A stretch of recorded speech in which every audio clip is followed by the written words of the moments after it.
ओम नमः शिवाय।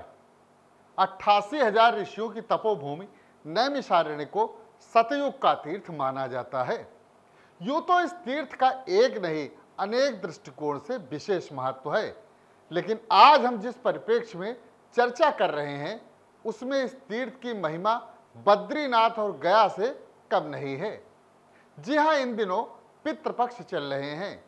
इस बार 17 सितंबर को भाद्रपद माह की पूर्णिमा से शुरू हुआ पितृपक्ष 2 अक्टूबर को कुंवार यानी आश्विन माह की कृष्ण पक्ष की सर्वपितृ अमावस्या को समाप्त होगा।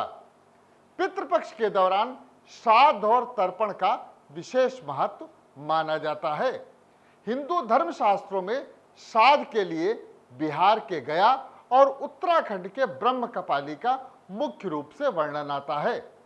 ब्रह्म कपाली में अलकनंदा नदी के तट पर कपाल गया और बिहार में फल्गु नदी के तट पर स्थित गया को चरण गया का दर्जा प्राप्त है। गया में ही विष्णुपद मंदिर भी है। मान्यता है कि जो भी सनातनी अपने पितरों के लिए यहाँ पर गया श्राद्ध आदि कर्म करते हैं उन्हें मोक्ष प्राप्त होता है।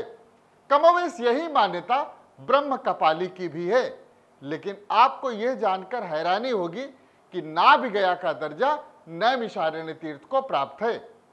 मान्यता तो यहाँ तक है कि जब तीनों स्थान पर श्राद्ध कर्म पूरा कर लिया जाए तभी दिवंगत आत्मा को मोक्ष की प्राप्ति होती है, क्योंकि किसी भी व्यक्ति का शरीर 3 भागों में बटा होता है, सिर, पेट और पैर।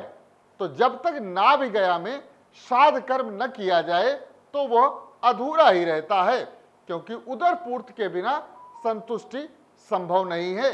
लिहाजा नैमिषारण्य में श्राद्ध कर्म अति आवश्यक है। अब हम आपको बताते हैं कि नैमिषारण्य में किस स्थान पर यह श्राद्ध कर्म किए जाते हैं।